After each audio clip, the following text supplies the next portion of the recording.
El aire en la mansión de los Montenegro en Miami era tan pesado como el perfume caro que flotaba sobre los invitados.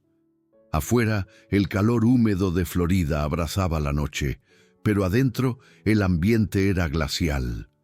Lámparas de cristal derramaban una luz fría sobre un mar de rostros esculpidos por la riqueza y el poder, donde cada sonrisa parecía una transacción y cada conversación una evaluación.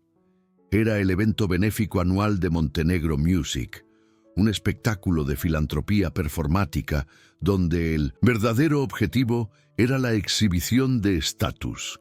Por los rincones, casi invisibles, los empleados se movían con una precisión nerviosa, sus uniformes impecables contrastando con el brillo ostentoso de las joyas y los vestidos de alta costura. El sonido de una banda de jazz suave servía como banda sonora para la superioridad palpable, un murmullo constante de juicio que hacía el espacio tan exclusivo como opresivo, un verdadero campo de batalla social disfrazado de celebración. Sentada en un sofá, de terciopelo blanco como un trono en medio de su reino, estaba Isabela Montenegro. A sus 50 años, era la personificación del poder en la industria musical. Su vestido negro, un Balenciaga de corte impecable, era una armadura, y su collar de diamantes, un arma. Sus ojos, de un gris gélido, escaneaban el salón con una eficiencia depredadora, midiendo el valor de cada persona en segundos.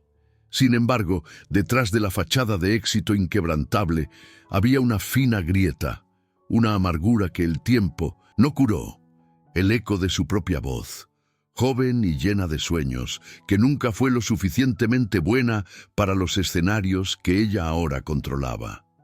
Esta falla secreta la convirtió en una jueza implacable de nuevos talentos, una cazadora de imperfecciones que encontraba un placer sádico en exponer la vulnerabilidad ajena, quizás para silenciar el fantasma de su propio fracaso.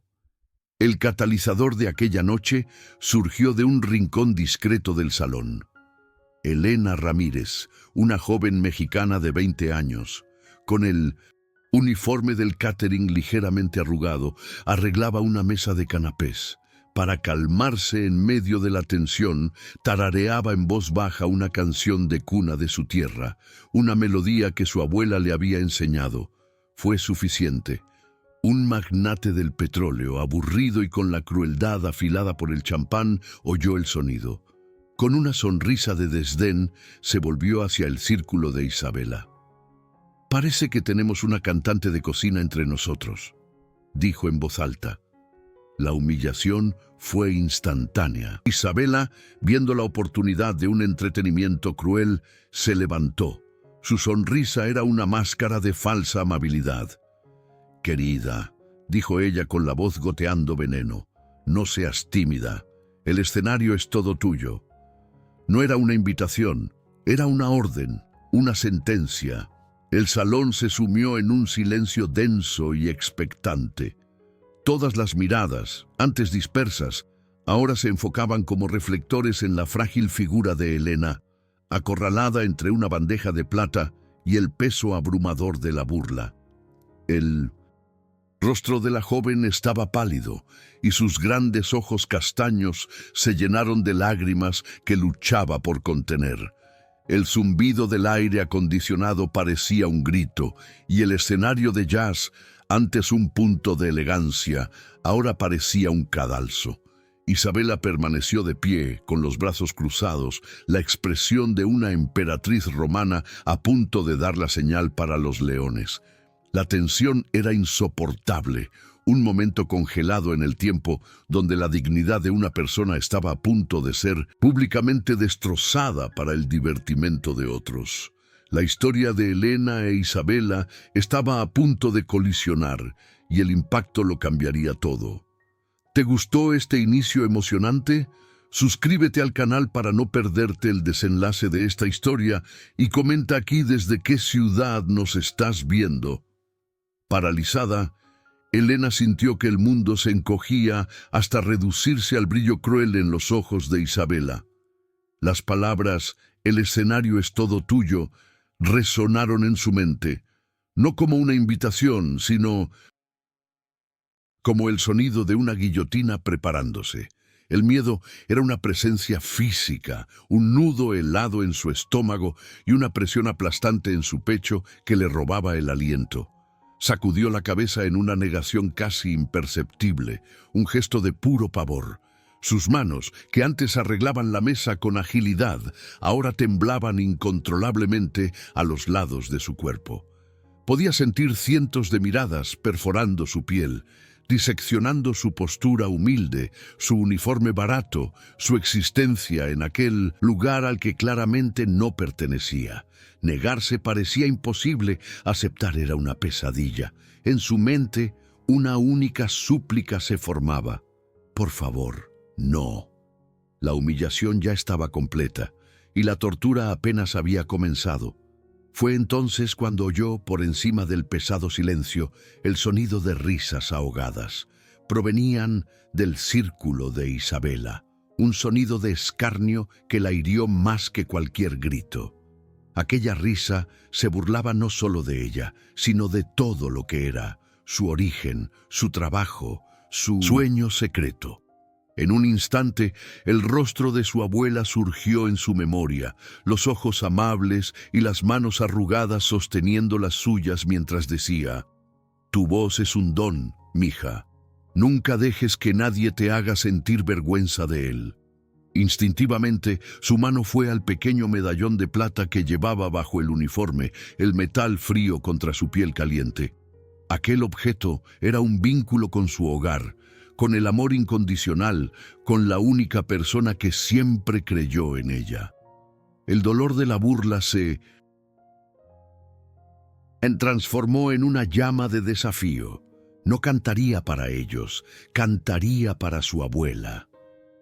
Con una resolución que la sorprendió a sí misma, Elena levantó la barbilla.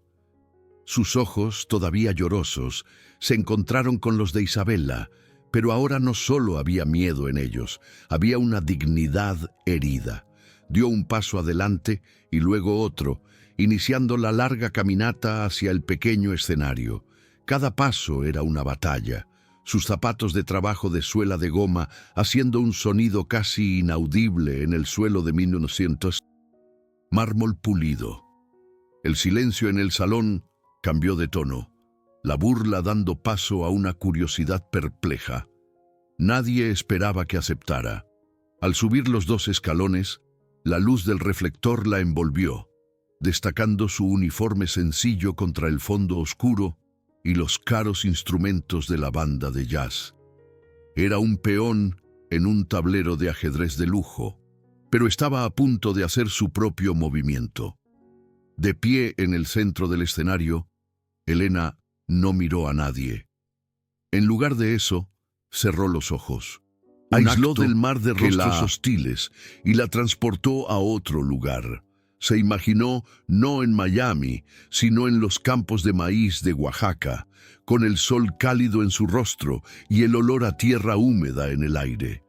Buscó la melodía no en los lujosos rincones de la mansión, sino en el sonido del viento silbando entre las hojas, en la voz de su abuela cantando para hacerla dormir. Respiró hondo una vez, un aliento que parecía cargar con toda la nostalgia de su tierra, todo el dolor de aquella noche, toda la fuerza de sus ancestros. El salón contuvo la respiración colectivamente. Isabela observaba con una fina sonrisa, anticipando el desastre, la confirmación de su superioridad. Entonces empezó a cantar. Las primeras notas de La Llorona salieron de sus labios con un temblor perceptible, una vulnerabilidad que hizo sonreír con condescendencia a algunos invitados. La voz era frágil, casi un susurro roto, y por un instante pareció que la humillación sería exactamente como Isabela había planeado. Elena parecía una niña perdida, su voz fina y vacilante ante la magnitud del silencio. La productora musical se cruzó de brazos, el rostro expresando un aburrimiento satisfecho. Ya podía saborear la victoria. el placer de haber reafirmado su poder al aplastar la audacia de aquella chica insignificante. El aire estaba cargado con la certeza del fracaso inminente, un final predecible para un juego tan desigual. Era el momento perfecto para el golpe de gracia. Pero entonces algo cambió. La fragilidad en la voz de Elena no se rompió. Se transformó en una fuerza abrumadora. El temblor se convirtió en un vibrato cargado de pasión, y el susurro explotó en una potencia que silenció hasta los pensamientos. Su voz no era solo técnicamente perfecta, era una entidad viva, un río de dolor, historia y resiliencia que inundó el salón. Cada nota cargaba el peso de generaciones de sufrimiento y amor, el lamento de un pueblo, la nostalgia del hogar, la herida abierta de la humillación que estaba sintiendo en ese preciso momento. La canción dejó de ser folclore y se convirtió en un testimonio visceral. La voz de Elena no pedía permiso, tomaba el espacio, exigía ser escuchada, y su pureza era una acusación directa a la artificialidad de todo a su alrededor. La reacción fue instantánea y unánime. El magnate que se había burlado de ella se congeló. El vaso de whisky detenido a centímetros de sus labios, su arrogancia deshecha.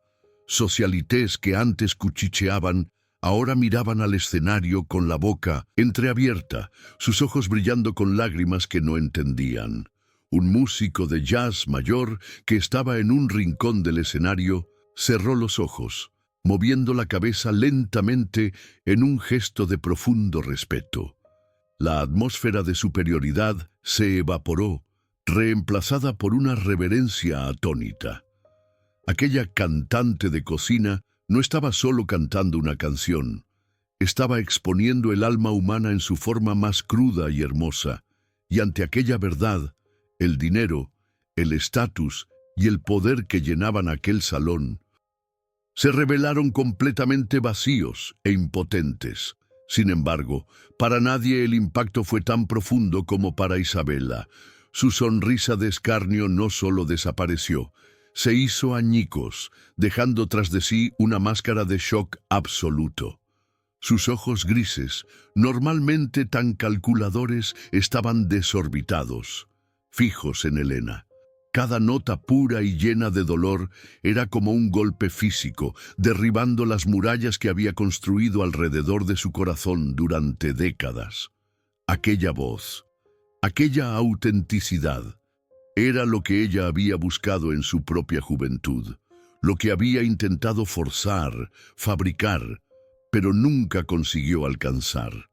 La voz de Elena era un espejo que reflejaba no el talento de la joven, sino el tamaño del fracaso de Isabela, la profundidad de su propio vacío. La melodía de La Llorona actuó como una llave, abriendo una puerta sellada durante mucho tiempo en la memoria de Isabela. De repente, ya no estaba en su lujosa mansión en Miami. Tenía 22 años de nuevo, de pie en un estudio de Missouri. Grabación barato, el olor a polvo y alfombra vieja en el aire. Veía el rostro decepcionado del productor al otro lado del cristal, mientras su propia voz fallaba en una nota crucial. Una voz técnicamente entrenada, pero desprovista del alma que ahora resonaba por su salón. La amargura de aquel día, la sensación de que su sueño se le escurría entre los dedos, regresó con una fuerza abrumadora. Se convirtió en la productora que era hoy para no volver a sentirse nunca tan pequeña, pero ahí estaba, empequeñecida por una voz que era todo lo que la suya nunca pudo ser. La revelación la golpeó con la fuerza de una epifanía dolorosa. Miró a la joven en el escenario envuelta en luz, una figura de pura emoción y talento innato, y luego miró sus propias manos, adornadas con anillos caros que de repente parecían pesos muertos. Todo su imperio, su reputación, las portadas de revistas, los millones de dólares en la cuenta bancaria, nada de eso podía comprar una sola gota de la verdad que Elena derramaba sobre ellos con su voz. Por primera vez en años, Isabela no sintió poder, sintió envidia, una envidia corrosiva y profunda, mezclada con una vergüenza lacerante por aquello en lo que se había convertido, una guardiana amarga de la puerta que ella misma nunca consiguió cruzar. Mientras la batalla interna de Isabela se intensificaba, la canción de Elena alcanzaba su apogeo. La voz de la joven subía cada vez más alto, una espiral de dolor y belleza que parecía capaz de romper los cristales de las lámparas. Isabela sintió un impulso violento de interrumpir, de gritarle que parara, de acabar con aquel tormento auditivo que desnudaba su alma, pero no podía moverse. Estaba paralizada, atrapada entre el deseo de proteger su ego herido y una admiración aterrorizante por el poder de aquel arte. Ella había iniciado aquel espectáculo para reafirmar su control, pero ahora era ella quien estaba completamente subyugada, una prisionera en su propia fiesta, forzada a presenciar el ascenso de la pureza que intentó destruir. El clímax de la canción llegó con una fuerza trascendental. Elena, que hasta entonces parecía solo un canal para la música, ahora se fusionaba con ella. Su postura, antes encogida, ahora era erguida y fuerte. Su rostro, antes un mapa de miedo, ahora era una expresión de trascendencia. Ya no era una empleada de catering, no era una víctima. En aquel escenario, bajo aquella luz, ella era la música misma, una fuerza de la naturaleza que había transformado la burla en adoración y la crueldad en redención. La última nota de la canción comenzó a formarse en sus labios, una nota que prometía no un fin, sino una ruptura, un punto de inflexión definitivo que flotaba en el aire, cargado con el poder de cambiar vidas para siempre. La nota final de La Llorona flotó en el aire, larga, sostenida y llena de un dolor que se transformaba en liberación. Vibró a través de las copas de cristal, a través de los huesos de los presentes, un último eco del alma de Elena que se negaba a ser silenciado. Luego, tan suavemente como comenzó, el sonido se desvaneció en un silencio absoluto, más profundo y pesado que antes. Elena abrió los ojos. Ya no eran los ojos de una víctima asustada, estaban repletos de lágrimas. Sí, pero eran lágrimas de desafío, de fuerza, de una catarsis que la había rebautizado en el fuego de la humillación. Miró a la multitud, no como una sierva, sino como una igual, su mirada barriendo los rostros atónitos que la contemplaban como si acabaran de presenciar un milagro o una aparición. El tiempo pareció congelarse en aquel instante de mutua revelación. El hechizo se rompió por un sonido solitario e inesperado. Desde un rincón del escenario, el viejo músico de jazz, que había observado todo con la sabiduría de quien ha vivido la vida a través de la música, levantó lentamente la mano y aplaudió.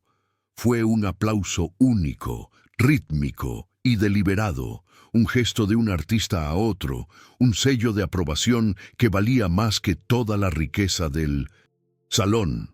Aquel único sonido fue el permiso que todos esperaban. Como una presa rompiéndose, el salón estalló en una ovación estruendosa y genuina. Hombres y mujeres en trajes de gala se pusieron de pie, sus aplausos resonando hasta el techo abovedado. Eran aplausos, no solo por la actuación, sino por su valentía, un reconocimiento colectivo de la injusticia a la que habían asistido pasivamente, y ahora intentaban redimirse con el fervor de sus manos. En medio del caos de la adoración, Isabela Montenegro permanecía inmóvil, una pálida estatua de derrota. El ruido era una agresión a sus oídos. Cada aplauso para Elena era un martillazo en su ego. Vio a la joven bajar del escenario, pero en lugar de correr y esconderse como ella esperaba, Elena comenzó a caminar en su dirección. con una dignidad recién descubierta, se movía a través de la multitud que se abría para ella, sus ojos fijos en Isabella. La caminata era lenta, deliberada, no una búsqueda de venganza, sino de un cierre. El mundo parecía haberse encogido a aquel pasillo entre las dos mujeres, el epicentro de una tormenta emocional que había cambiado la atmósfera de la noche para siempre. La productora sintió un escalofrío de pavor, dándose cuenta de que el poder, innegablemente, había cambiado de manos. Elena se detuvo a menos de 1 metro de Isabella. El rugido de los aplausos creaba una especie de capullo sonoro a su alrededor, un espacio de extraña y tensa intimidad. Elena no levantó la voz. Cuando habló, sus palabras fueron tranquilas, firmes y cortantes, como un trozo de cristal. «La música no existe para humillar, señora», dijo, la voz baja, pero cargada con el peso de una sabiduría ancestral. Hizo una pequeña pausa, dejando que la verdad de la frase se asentara. «Existe para sanar». Sus ojos se encontraron con los de Isabella, y en ellos no había odio, solo una profunda tristeza por la pobreza de espíritu que veía frente a ella. «Espero que algún día usted lo recuerde». La declaración fue una sentencia no de odio, sino de compasión, lo que la hizo aún más devastadora. Sin esperar respuesta, Elena dio media vuelta y se alejó, con la postura erguida, la cabeza alta. No miró hacia atrás. Desapareció entre los empleados que la miraban con una mezcla de asombro y admiración, uno de ellos poniendo un brazo solidario sobre sus hombros. La cámara permaneció enfocada en Isabella, dejada sola en el centro de su salón, mientras la ovación finalmente comenzaba a apagarse.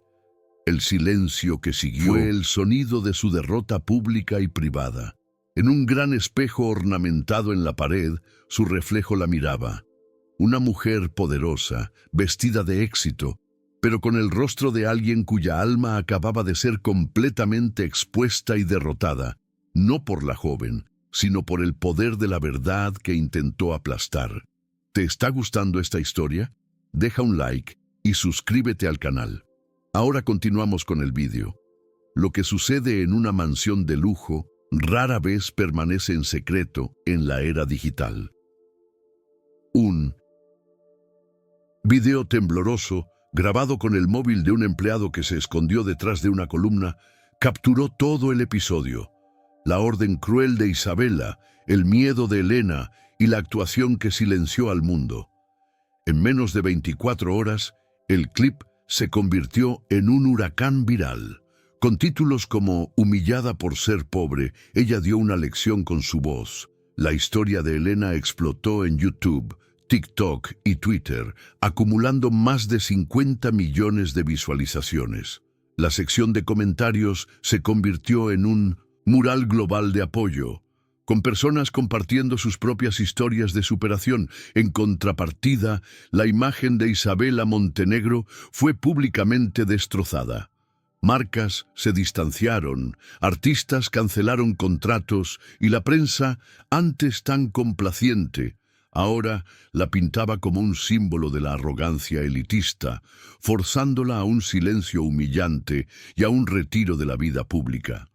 Lejos del ruido de Internet, se estaba formando una conexión genuina. El viejo músico de jazz, un legendario trompetista llamado Marcus Washington, que llevaba años negándose a tocar para la élite, encontró a Elena trabajando en un pequeño restaurante mexicano. No se le acercó como a una celebridad viral, sino como a un alma gemela. Sentado en una mesa sencilla, le contó historias sobre Billie Holiday y Nina Simone, artistas que, como ella, transformaron su dolor en un arte inmortal. Marcus se convirtió en su mentor, su protector. Usando contactos que no activaba desde hacía décadas, consiguió para Elena una audición para una beca completa en la prestigiosa Juilliard School, en Nueva York. La oportunidad no era un premio por su fama en Internet, sino un reconocimiento de su don en bruto, que ahora sería pulido con la técnica y el cuidado que merecía. 6 meses después, el cambio en la vida de Elena era visible, no en ropa de diseño o lujos, sino en la serenidad de su semblante. En una pequeña oficina en Manhattan, firmó su primer contrato discográfico. El adelanto era modesto para los estándares de la industria, pero para ella era una fortuna, $100,000. Su abogado y Marcus la observaban con orgullo, esperando que lo celebrara. Sin embargo, Elena tenía un plan diferente. En la misma semana, usó la primera mitad de ese dinero para registrar legalmente la Fundación Raíces y Voz. Su propósito era claro y directo: financiar la educación musical y proporcionar instrumentos a jóvenes inmigrantes latinos de bajos ingresos en Estados Unidos, garantizando que otras voces, tan poderosas como la suya, no fueran silenciadas por la pobreza o la humillación. La historia de Elena, por lo tanto, no terminaba con un contrato firmado, sino con un ciclo de dolor transformado en un puente de esperanza. La escena final no es de un concierto con entradas agotadas, sino de algo mucho más significativo. Vemos a Elena entregando la primera guitarra financiada por su fundación a una niña de ojos asustados y soñadores, muy parecidos a los suyos en aquella noche fatídica. No solo le ofrece el instrumento, sino también una sonrisa de comprensión, un gesto que dice: «Te veo, tu voz importa». El verdadero éxito de Elena no fue silenciar un salón de millonarios, sino crear un espacio donde miles de otras voces pudieran aprender a cantar. Su victoria no fue sobre Isabella Montenegro, fue sobre la desesperanza misma, demostrando que el arte, cuando se nutre de la bondad, se convierte en la fuerza de cambio más poderosa del mundo. ¿Han hecho algún gesto de bondad que cambió una vida? Dejen un corazoncito si creen que el amor es más poderoso que cualquier riqueza. Suscríbanse para más historias de segundas oportunidades. Comenten: el amor no tiene precio, si ustedes también creen en la bondad humana.